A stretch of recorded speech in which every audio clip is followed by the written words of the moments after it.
Meus irmãos, eu vos saúdo com a paz do Senhor. Amém. Abra a sua Bíblia. Pode filmar. Segundo livro das Crônicas,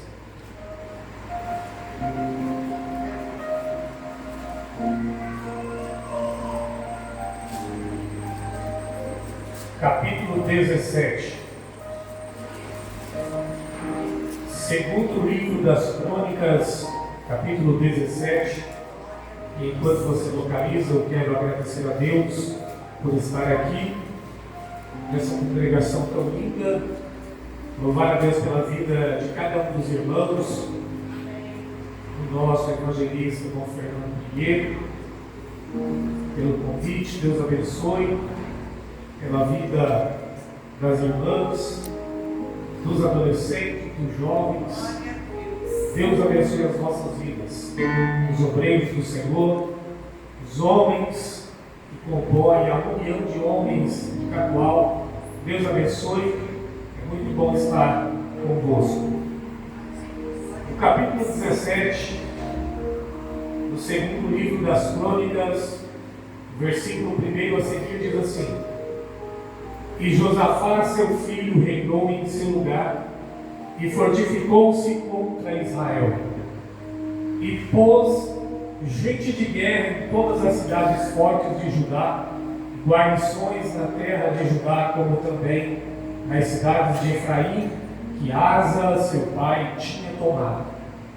E o Senhor foi com Josafá, porque andou nos primeiros caminhos de Davi, seu pai, e não buscou Baalins. Antes, buscou ao Deus de seu pai e andou nos seus mandamentos, e não segundo as obras de Israel. E o Senhor confirmou o reino nas suas mãos, e todo Judá deu presentes a Josafá, e teve riquezas e glória em abundância. E exaltou o seu coração em seguir os caminhos do Senhor, e ainda tirou os altos e os bosques de Judá. Versículo 9: E ensinaram em Judá, e tinham consigo o livro da lei do Senhor, e rodearam todas as cidades de Judá, e ensinaram entre o povo. Podemos assentar, queridos. Deus abençoe. É culto com a família. O texto que eu li é um texto importante da palavra do Senhor. Se nós estudarmos este segundo livro das Crônicas, capitulando entre os capítulos 17, 18, 19 e 20, nós teremos uma linda história recheada de manifestação do Senhor na vida do povo de Judá, através deste rei chamado Josafá. O que me chamou a atenção quando estudava a palavra do Senhor é que, diante de uma grande luta, de uma grande dificuldade que o povo judeu, o povo de Judá enfrentava, eles se levantaram, ficaram de pé, não só homens, não só soldados, mas a Bíblia diz que todo Judá estava de pé diante do Senhor, tanto homens quanto crianças, mulheres e seus filhos, ou seja, toda a família em Judá, diante de uma grande luta, diante de um grande problema, se colocaram de pé diante do Senhor, reconheceram as suas necessidades e fraquezas, e o Senhor se manifestou através de um homem chamado Jaziel, e disse: Não temas, nem se assustem, por causa dessa grande multidão, deste exército inimigo que se levanta para combater com vocês. Realmente, o Senhor estava dizendo: de vocês mesmos não pode sair socorro, mas o socorro vem da minha parte. E o que me chama a atenção é que Deus disse para eles: essa peleja não é vossa, senão minha. Ou seja, quando nós nos colocamos de pé diante da presença de Deus, com a nossa família, a providência de Deus vem. Na hora em que nós mais precisamos, o socorro vem, a ajuda de Deus vem. Então é diante de um contexto como esse que a minha atenção ela foi direcionada para essa história do rei Josafá. E eu tinha até preparado um esboço, no capítulo 20, mas o Senhor me direcionou para o capítulo 17. Queridos, o rei Josafá foi um rei que começou a reinar com 35 anos de idade e reinou em Judá por 25 anos. Um reinado que traz um histórico na Bíblia Sagrada como um reinado de retidão. Josafá foi um rei que foi reto diante de Deus como seu pai, Asa. Mas ele não foi um rei perfeito, como nós não somos perfeitos. Josafá tinha suas falhas, mas do início da sua história até o encerramento dela, nós temos que ele foi um rei que fez aquilo que era reto diante de Deus. E nós entendemos que Josafá, sendo rei de Judá, ele convivia com nações inimigas. O interessante é que a nação mais próxima era a nação de Israel. Perceba que durante a história bíblica, Israel era um rei, uma monarquia que não era dividida, era uma monarquia una. Mas, depois do reinado de Salomão, Roboão assume o reinado e não consegue manter essa unidade. O reino então é dividido. Reino do sul, conhecido por reino de Judá, no qual Josafá estava reinando nesse contexto, e reino do norte, chamado Israel, que começou a ser reinado por Jeroboão, e neste contexto estava sendo reinado por Acabe, um rei totalmente ímpio. Portanto, reinos divididos, outrora uma nação una, uma monarquia não dividida. A primeira lição que nós temos, queridos, é que nós precisamos, como família, manter a unidade, sermos unidos entre nós. Se na igreja é necessário ter unidade, imagina dentro de casa. Imagina um pai que não tem afinidade com o seu filho, uma esposa que não fala a mesma língua do marido, e um marido que não fala a mesma língua da esposa.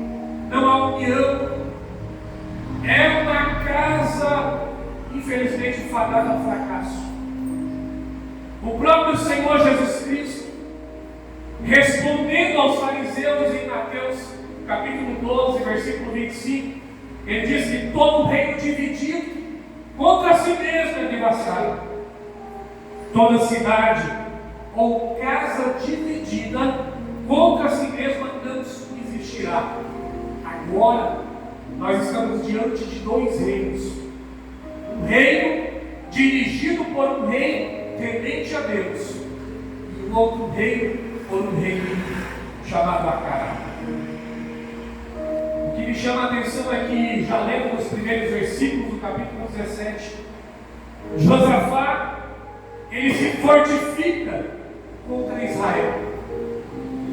A maior preocupação de Josafá, rei de Judá, é se manter forte o bastante para ser superior ao rei de Israel, rei Acabe. Perceba que Josafá poderia ter começado o seu reinado cuidando de organizar a sua casa e combater ao inimigo das nossas almas, aquilo que realmente combate contra nós. Mas ele começa a se organizar frente a uma nação que outrora fazia parte da sua família. Veja que a falta de unidade causa um prejuízo muito grande. A gente começa a perder o foco daquilo que realmente é importante. É preciso, já desde o começo dessa mensagem, entender que nós, como famílias, precisamos estar unidos. E quando a gente tem algumas experiências na vida, a gente vai perceber que na tradução de tudo, no resumo de tudo, o que a gente tem ao nosso lado é a nossa família. E que na hora de chorarmos, às vezes, as mágoas da vida, a gente precisa encontrar dentro de casa um peito para a gente repousar e chorar e contar com o apoio. Quem nunca, quem de nós já não teve uma amargura na vida, mas se lembrou da sua família e sentiu um repouso, sentiu uma fortaleza, o apoio do pai, o apoio da mãe? Sabe quando aquilo que você tenta não dá certo e você se sente frustrado, mas o teu pai diz: eu não acredito em você, tua mãe diz: continua firme porque vai dar certo. Eu tive experiências como essa, de quebrar a cara e quando chegar em casa, meu pai olhar para mim e não me receber como um fracassado, pelo contrário, me dar apoio e acreditando que eu teria sucesso na vida. Quando a família é unida, a gente encontra esse repouso, esse abrigo seguro.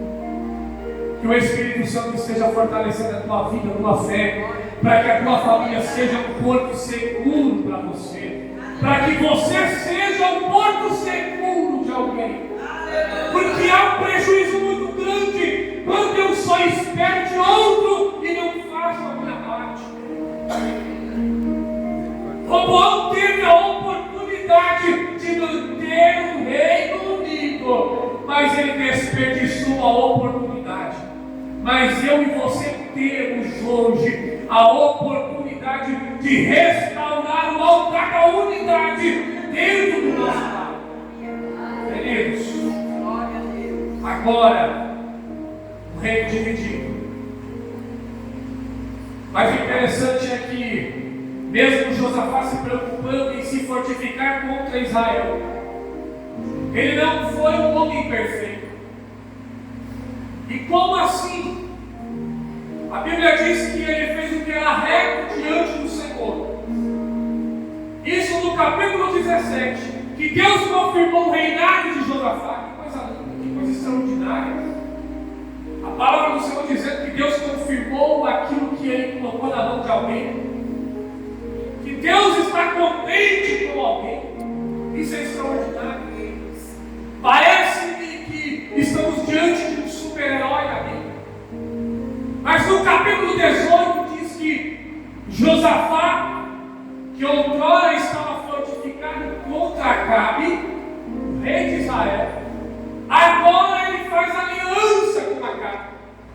Ora, o interessante é que o versículo 1 do capítulo 18 diz que por causa de um vínculo familiar, porque ele aparentou-se com Acabe, ele criou uma proximidade com o rei, aquilo que Deus não se agrada. Mas esse vínculo familiar foi porque o filho de Josafá, Jeorão, se casou com a filha de Acabe. Aqui eu percebo um descuido perigoso. Quando a gente não cuida, não vigia, não protege o nosso lar como deve ser protegido. Nós temos aqui a apresentação. Blindar o nosso lar, a nossa família. Os nossos filhos vão crescendo. E se o ambiente que eles estão vivendo não é um ambiente do Senhor, eles vão buscar coisas fora. O filho de Josafá buscou um casamento na outra nação. E esse casamento resultou em um prejuízo muito grande. Se nós vemos, segundo as Crônicas, capítulo 21, olha o resultado desse casamento. Versículo 6 diz assim: e andou nos caminhos dos reis de Israel, como fazia a casa ao filho do rei Josafá, Jeorão. E aqui diz mais, a continuação, porque tinha a filha de Acabe por mulher, e fazia o que era mal aos olhos do Senhor. Perceba, era filho do rei de Judá, era filho de um rei temente a Deus, mas ele faz aliança com o rei estranho, jugo desigual. E quando há jugo desigual, quando as línguas não estão coordenadas, a tendência é sempre a pessoa ou a família, o resultado da família, caminhar para o lado mal. E aqui o versículo 6 do capítulo 21 do livro de 2 Crônicas diz que este filho de Josafá começou a fazer aquilo que era mal diante do Senhor, ou seja, Josafá vinha da linhagem de Asa, seu pai, fazendo aquilo que era reto, mantendo aquilo que era santo, perfeito e agradável diante dos olhos do Senhor. Agora há um jugo desigual. E Jeorão começa a fazer não aquilo que o seu pai lhe ensinou, aquilo que ele vivia dentro do reino do seu pai, mas ele começa a fazer aquilo que o rei de Acabe praticava no reino de Israel. Há um prejuízo muito grande, nós temos que ter cuidado, blindar o nosso lar, para que nós não percamos os nossos filhos, não percamos os nossos para o mundo lá fora, diante de estratégias do inimigo, para vinculá-los à normalidade deste mundo, que para nós não é normal. É preciso cuidarmos. Josafá não foi perfeito, mas o interessante é que, mesmo fazendo aliança com Acabe, olha o que o inimigo faz com a pessoa. Quem é crente, quem é servo de Deus, que às vezes quer dar uma aventurada com as coisas do mundo, olha o que acontece com ele. Acabe convida Josafá para uma guerra. Nessa guerra, Acabe sabia muito bem que o exército inimigo viria combater, mas estava querendo matar o rei, e o rei de Israel. Acabe falou para Josafá: vamos fazer o seguinte, Josafá, coloca você a roupa real, fica você na posição de rei, e eu vou ficar disfarçado e vou para a guerra. E assim o fez. Ele sai da guerra, o exército inimigo vem de encontro, e eles olham de longe e veem um homem vestido de roupas reais. É contra eles que nós vamos pelejar, esquece o restante, vamos matar o rei. Quando Josafá vê o exército, Josafá desespera, e agora? E ele clama ao Senhor, e diz que o exército então percebe que aquele não era o rei de Israel, que era um outro rei, e o exército dizia o caminho. Josafá é liberto de ser morto, liberto pelas mãos de Deus, e o resultado é, quando a gente clama e busca socorro do Senhor, mesmo estando em um caminho na contramão daquilo que o Senhor espera da gente, mas se a gente reconhece o nosso erro e busca corrigir e pede a ajuda de Deus, Deus manda o socorro. De novo, manda o socorro. E o resultado foi que Josafá foi preservado em vida, mas Acabe foi morto. Deus cuida e vela pelos seus. Deus está preocupado com as famílias da sua igreja, com a sua família. E eu preciso aqui agilizar, porque eu já quero caminhar para a conclusão. Algumas lições nós podemos tirar dessa vida de Josafá nesse capítulo 17. Sabendo que ele não foi perfeito, que ele fez aliança errada, mas que Deus teve misericórdia, ele se arrependeu e buscou a fazer o que era certo. Eu posso extrair aqui alguns ensinamentos. O primeiro, no versículo 3 do capítulo 17, Josafá agradou ao Senhor porque ele andou pelos primeiros caminhos de Davi.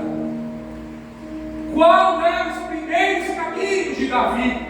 Aqueles caminhos de obediência, de fé, de retidão, de temor a Deus. É bem certo que Davi, ao longo da sua vida, também se deslizou. Mas aqui faz referência aos primeiros caminhos. É o caminho da pureza, é o caminho da santidade, é o caminho daquilo que é certo.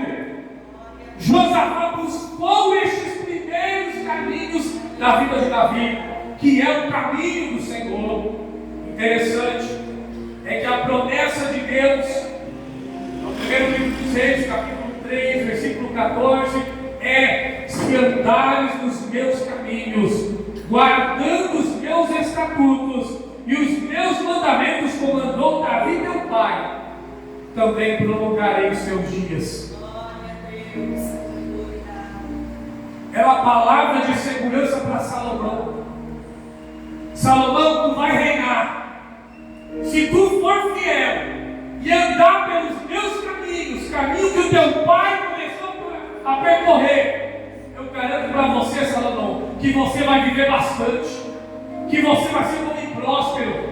E um pouco mais adiante ele diz: eu vou entregar Israel na tua mão. O reino será estabelecido para ti.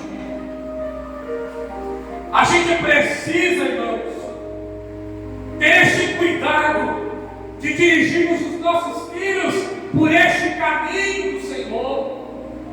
Estes pequenos que estão começando, e também os adolescentes, os jovens, os irmãos, que tem gente que precisa de direcionamento também. A gente precisa trilhar estes caminhos, caminho de experiência com Deus. Qual a herança espiritual nós estamos deixando para os nossos? Se eles olharem para mim e para você, estes pequenos que vão crescendo, qual caminhos eles estão vendo eu e você trilhar? É o caminho de uma vida mais ou menos? De alguém que outrora está firme, outrora está fraco? Ou é o caminho de retidão ao Senhor? Caminhamos mais um pouco. No versículo 4, Josafá buscou ao Senhor e andou nos seus mandamentos. A Bíblia é rica em recomendações sobre buscar ao Senhor.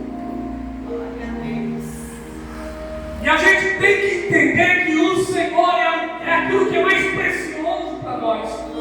E aqui eu quero dizer com testemunho, contar com testemunho aos irmãos. Essa vida nossa é tão corrida, é tão cheia de desafios, que se a gente descuidar, a gente não tem tempo mais para a nossa família. A gente amanhece, anoitece pensando em trabalhar. Pelo menos eu sou assim. Trabalhar é bom, mas tem que ter limite. E eu volto e meia preciso me policiar, porque se eu me descuido, anoitece, eu fico trancado dentro de uma sala, seja montando uma peça jurídica, seja fazendo recurso, seja cuidando de tarefas da convenção, que não são poucas, são muitas. E essa semana passada eu fiquei tão atarefado que me deu vontade de largar tudo, porque eu já não aguentava mais. Naquela linguagem, surtei. Eu fiquei tão estafado, mas devido à responsabilidade, eu disse: eu tenho que ficar até mais tarde, trabalhar até mais tarde. E meu filho pequeno de 8 anos de idade cobrando: papai, você vai me levar para passear de bicicleta? Eu disse: meu filho, papai vai te levar, mas não dizia quando. Minha esposa me ligou e disse: amor, passa na padaria, compra um pão e traz para a gente. Mas eu estava ali com uma linha de raciocínio que eu não podia perder ela, montando uma versão inicial. E eu disse: se eu perder essa linha de raciocínio, eu estou pronto, eu vou gravar. Vou lá comprar o pão, mas estressado. Gravei, peguei o celular e fui dirigir o carro, coisa que não pode não recomendo, tá, irmãos? É coisa de doido. Ah, eu sei que é errado, mas gravei para não esquecer, para não perder a linha de raciocínio. Enfim, perdi a linha de raciocínio. Cheguei em casa, não foi foi alegre, estressado. Cheguei com o pão, coloquei na mesa, falei, vocês podem comer, eu estou voltando do serviço, eu tenho muita coisa para fazer. E meu filho me olhou com aquele olhar de quem espera o papai, eu tinha pouco chegar em casa para brincar com o papai. Eu olhei para ele e falei, filho, vamos aprender a andar de bicicleta sem rodinha? Hoje, papai, eu falei, agora, deixa esse serviço para lá. A gente precisa entender, irmãos, que nós temos algo precioso para a gente cuidar, que é a nossa família. Eu fui lá, peguei a chave, arranquei as rodinhas da bicicleta e fui correr com meu filho no gramado perto da minha casa, no fundo do ginásio, Ronaldo Aragão. E eu corri tanto com ele, ele cai para lá, e cai para cá, eu já não aguentava mais, e a cabeça fica, meu Deus do serviço. Meu Deus, esse menino vai cair machucado. Meu Deus do serviço, o que eu vou fazer? Eu falei, Senhor, não, esqueça o serviço. Falei, meu filho, vem cá agora. Peguei ele pela parte de trás da bicicleta. Falei, você vai aprender, porra. Empurrei ele. E ele foi embalado, e vai que cai, não cai, e saiu pedalando. Imagina a alegria desse menino. E a minha esposa de longe, com aquele olhar de quem está aí, seu planeta. Viu só o que é gostoso da vida? É a gente viver esses momentos em família. A gente precisa, irmãos, cuidar, buscar ao Senhor. A casa que busca ao Senhor, que anda nos mandamentos do Senhor, ela só tem benefício, não tem prejuízo. Eu quero concluir com o último testemunho lá de casa, é coisa de família. Quem sabe você tem muito mais testemunho que eu, que está aí coçando para contar. Eu tive vontade de falar, mas é a minha vez. A gente tem que cuidar para criar o nosso filho na casa do Senhor. Meu filho não gosta de ir para a escola, acordar cedo para ir para a escola. Quando vai aproximando o final de semana, que a gente acorda ele e fala assim, é escola dominical? Mas para a escola dominical ele tem alegria, tem prazer. Todos os dias, para tomar banho, ele quer que eu conte uma história para ele diferente da Bíblia. E a gente conta. E ontem eu fui contar a história de José para ele. Ele disse, não, vou contar outra, que essa aí a mamãe já contou ontem. Eu quero outra. Eu falei, Jesus amado, tem que ler mais Bíblia para aprender mais história para aplicar para a criança. Porque não é toda a história que a gente consegue aplicar para eles. Mas ele fica tão assim, poderia contar a história da cabuchinha para ele, do espiriguinho, mas ele quer a história da Bíblia. Porque o ambiente que a gente cria dentro da nossa casa vai favorecer os nossos a crescerem, a viverem na presença do Senhor. Hoje pelo almoço nós vamos orar. E eu falei, meu filho, hoje é você quem vai orar. E ele começou, Senhor, muito obrigado, e foi indo. Orou pelo Rio Grande do Sul, orou por São Paulo. E minha esposa, ela não pôde vir comigo hoje porque ela não estava passando bem. Passou bastante mal hoje durante o dia. E ela passando mal, não conseguia nem ir. E eu não ia, deixa ele orar. O jeitinho dele. Irmãos, que preciosidade. Mas a casa que vive nos caminhos do Senhor, cuidando em buscar ao Senhor constantemente. Como a gente busca ao Senhor nesses dias? É orando, é jejuando, é consagrando, é lendo a Bíblia, é no culto doméstico que foi apresentado aqui, queridos. Como que a gente tem descuidado disso? E Josafá, mesmo sendo imperfeito, por ele buscar ao Senhor, ele foi aprovado por Deus. É mesmo dentro de um lar cheio de imperfeições, mas buscando ao Senhor, que o socorro virá. Que Deus vai cuidar do teu filho, da tua filha. Deus vai cuidar do teu marido, da tua esposa. Aleluia, Deus é fiel, querido. E é dentro deste lar que busca ao Senhor, que anda nesse caminho, que a gente vai encontrar um ambiente de paz, um ambiente de amor, um ambiente de perdão. E aqui é o meu último casa estressado. Novidade para mim, né? Cheio de problema. E aí minha esposa falou assim: amor, lava o ventilador para mim. Eu não sei que negócio que tem no meu bairro. Que o meu ventilador suja, piscou muito, tá sujo. É assustador. E eu já tinha lavado ele 3 vezes na semana. Eu olhei para ele e falei: rapaz, se tu sujar de novo nessa rapidez, eu te quero e te jogo fora. E eu peguei aquele ventilador e limpei naquela alegria. Esfrega cada cantinho, escovinha, numa alegria, cantando, coisa linda. Na hora de montar o ventilador tem aquela travinha na frente, não tem? Que a rosca não é para a direita, a rosca é para a esquerda para apertar, né? Eu coloquei em cima do balcão, perto de uns carrinhos da Hot Wheels do meu filho. E ele passa para lá, o carrinho passa para cá. E eu olhei e eu pensei que ele vai catar aquela pecinha, porque tudo que ele vem com coisinha pequenininha, ele pega para brincar. Ele vai pegar aquilo para ver se ele vai pegar. Tá vendo que eu estou limpando ele? Só sei que na hora de montar o ventilador, a peça sumiu. Quem pegou? O único que passou lá foi ele. Eu chamei pro meu filho: cadê a peça do ventilador? Ah, papai, a peça do ventilador. A peça do ventilador aqui. E ele veio: papai, é uma pecinha cinza. Sim, meu filho, essa pecinha cinza. Espera aí um pouquinho, papai. Rodou o quintal todinho. Falei: meu filho, o que você está fazendo no fundo do quintal? Meu filho, você nem foi lá. Não, papai, estou procurando. Meu filho, onde você colocou? Vai buscar agora. E bravo, nervoso. A minha esposa veio, tentou acudir ele, tadinho. Acalmar a situação. Amor, que jeito é essa peça? Uma pecinha assim, cinza. Ah, não sei como é que é não. Ei, mas ele pegou, foi ele que passou lá, foi ele que pegou. Meu filho, você tem 5 segundos para achar essa peça, senão eu vou dar a cada minuto que passar, eu vou dar um vídeo no carrinho seu da Hot Wheels. Pensa no desespero. E esse menino roda o quintal, só em cima do telhado. Mas ele desesperado, procurando a peça. E eu nervoso com ele. Eu falei: eu vou dar uma cheirada nele. Porque se falando que eu vou consumir os carrinhos da Hot Wheels não resolveu, eu vou dar uma chinelada nele. Nunca fiz isso, tá? Mas aquele dia que deu vontade.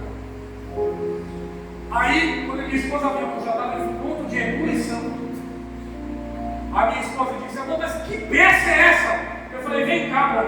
Cadê o outro ventilador? Traz lá. Essa pecinha da frente aqui, misericórdia.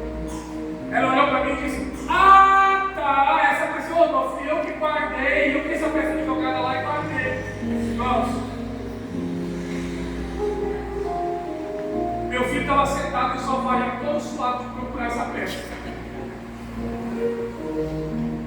Eu sentei do lado dele. Ele olhou para mim e disse assim: papai, você me perdoa?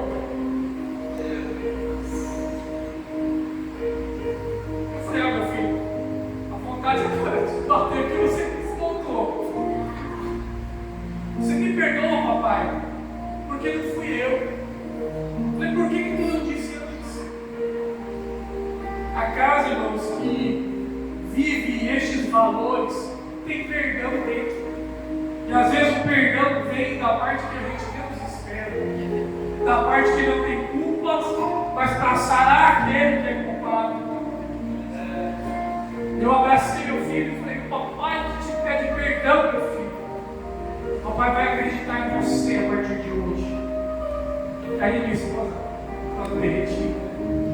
Espero que ela não esteja desistindo disso. Mas é preciso a gente, irmãos, viver estes valores em família.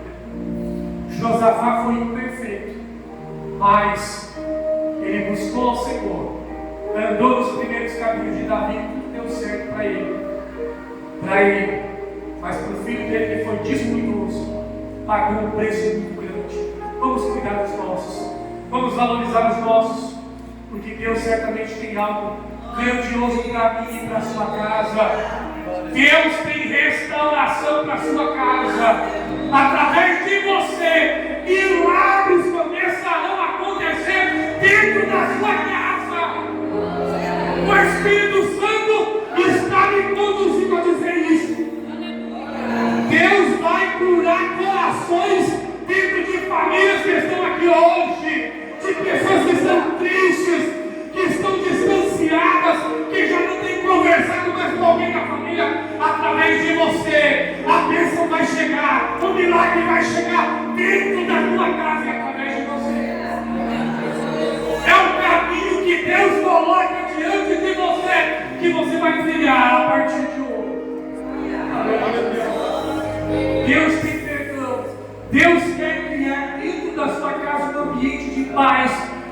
derramar as bênçãos dele, eu te convido a ficar de pé. Me perdoe, eu quero orar por você. Eu preciso orar por você. Às vezes eu tento usar um linguajar não tão agressivo, porque eu sei que tratar de família, cada uma tem a sua experiência. E às vezes a gente cobra uma coisa, cobra a outra, fala, dói um pouco na gente. Mas se não doer, não está certo. Se a gente não nos sentimos impactados por essa palavra e sentir a necessidade de melhorar, alguma coisa está errada. Com a palavra do Senhor, eu tenho certeza que não. Pode ser com o pregador, pode ser com aquele que está ministrando, porque isso é muito sério. O inimigo tem se levantado, isso não é novidade. Não estou profetizando aqui, mas o que ele mais quer é destruir a tua casa, é a tua família. Então, crente, fecha essa brecha que você tem aberto e tem deixado o inimigo entrar. Restaura esse laço, peça perdão, abrace mais, ame mais, valorize mais, acredite mais no teu filho e na tua filha. Tem mais atenção. A gente precisa, isso vem como um tapa na minha cara. A gente precisa dar mais atenção aos nossos, porque esse ambiente de culto vai ser mais saudável quando eu e a minha casa viemos para cá com mais saúde espiritual, emocional, e Deus está contando comigo e contigo. Aí a gente reclama porque que às vezes a frieza é tão grande, porque às vezes aquilo que dependia de mim eu não fiz. Eu vim para a igreja brigar, eu vim para a igreja forçar, mas começa a restaurar de pouquinho esse altar. Você sabe como fazer para pedir perdão? Lá em casa, volta e meia, quando o carro engrossa, o pedido de perdão, ele começa a ser por alguma coisinha boa para comer, começa por um serviço da casa, banheiro lavado, limpinho, começa por aí. Então eu não sei, você sabe como fazer. Quer restaurar, se restaurar, começa a praticar essas coisinhas pequenininhas, mas boas, valorosas, para restaurar este vínculo familiar. Eu não abraço meu pai faz muito tempo, não abraço minha mãe. Começa meio de lado. Chega aí, meu pai. Dá um cutucão, dá um cotoveladinho meio de lado. Daqui a pouquinho você já está. E aí, como é que foi teu dia hoje? Vai meio de lado. Daqui a pouquinho para ir embora, meu pai. Vem cá dar um abraço. Minha mãe, me dê um abraço. A vida é passageira, irmãos. Vamos perder estes valores não, queridos. Eu quero orar por você. Eu creio que famílias serão restauradas, e as que já estão caminhando bem não perderão a proteção e o cuidado de Deus para continuar assim. Quantos creem? Quantos creem? Aleluia. Amado e querido Deus, concluindo, Pai, esta palavra, eu quero, Senhor, orar pela vida dos teus filhos, meus irmãos, que aqui, Pai, juntos cultuamos a Ti, cantamos a Ti, Senhor, celebramos a Ti neste culto com a família. Pai querido, quantos ataques nós sofremos nesses últimos dias, quantas famílias, Pai, se sentiram desestruturadas, quantos pais, quantas mães, quantos filhos, Pai, com o seu emocional abalado, Pai querido, por uma falta de comunicação. Pai amado, quem sabe este ente tão querido tem dificuldade de entrar dentro deste lar, porque quando chega, não sente paz, não sente acolhida. Mas eu quero te pedir, Senhor, que o teu Espírito Santo, que já começou a trabalhar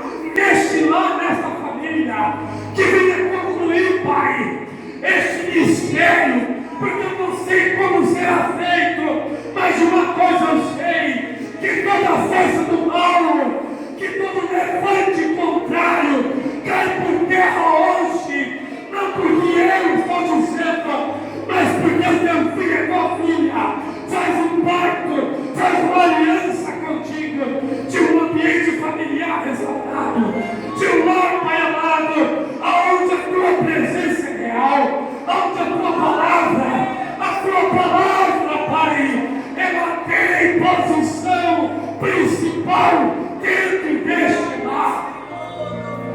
Cuida e protege, Senhor. Livra de todo mal. Pai querido, saúde emocional dos teus filhos. Que o amor, Pai, seja restaurado.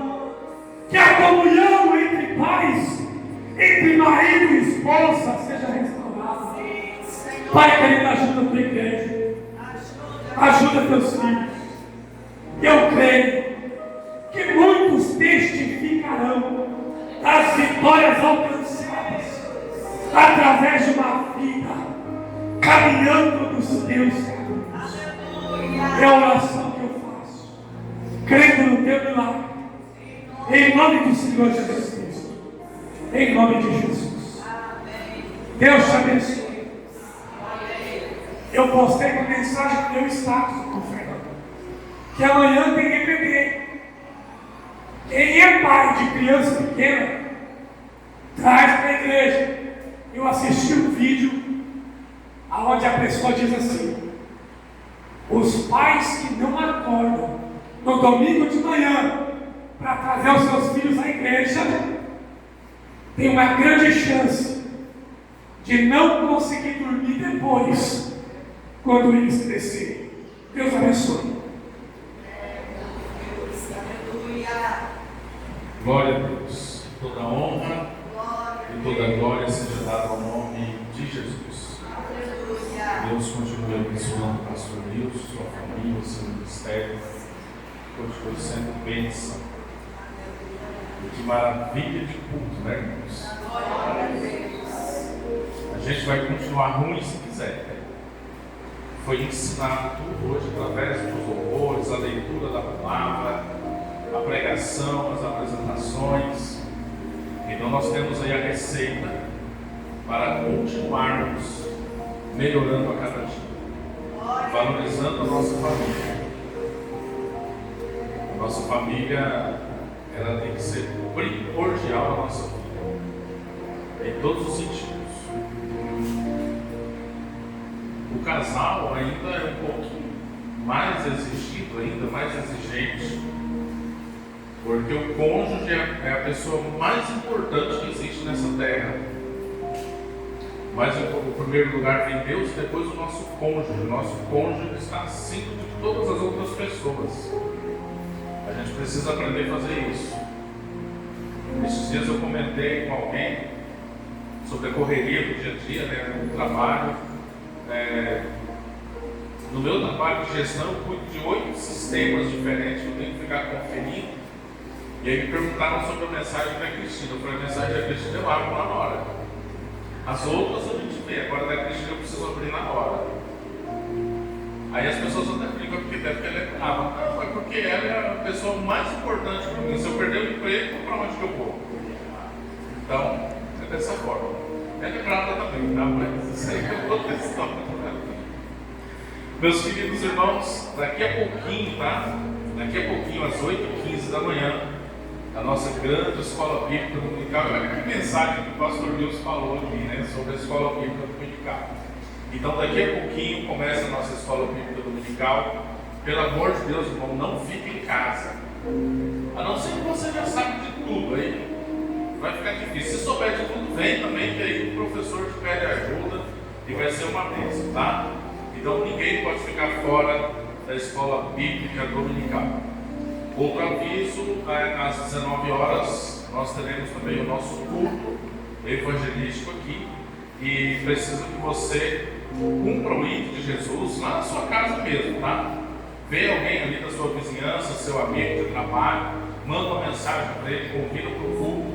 Quem sabe vai ser amanhã que essa pessoa venha e se renda aos pés do Senhor Jesus. Vai ser marcante para você, então não deixa de fazer. Não pense assim: mas eu já fiz tanto, a pessoa não vem.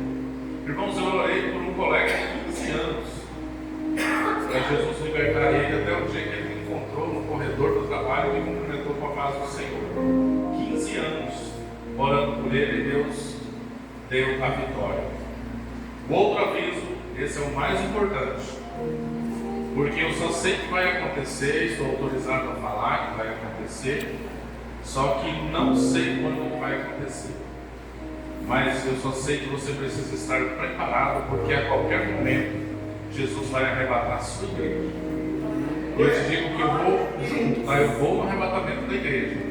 Fica preparado, irmão, porque vai ser a qualquer momento. Eu falei aqui do culto, que é da escola dominical, daqui a pouquinho às 8h15, talvez nem dê tempo, porque esse acontecimento é a qualquer momento mesmo.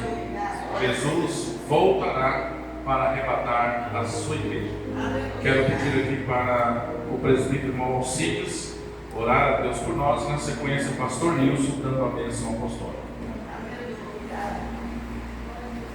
Vamos orar? Amado Pai do céu, muito obrigado, meu Deus, pela tua bondade, pela tua misericórdia. Que o Senhor venha, Senhor, continuando usando o pastor Nilson na tua mão. Meu Deus, ó Pai, estamos gratos por tudo isso, Pai. Meu Deus, continua conosco, abençoando poderosamente o Pai. Em nome de Jesus. A graça de nosso Senhor e Salvador Jesus Cristo, o grande amor de Deus, nosso Pai, e as eternas consolações do Espírito Santo estejam com todos nós, e juntos dizemos.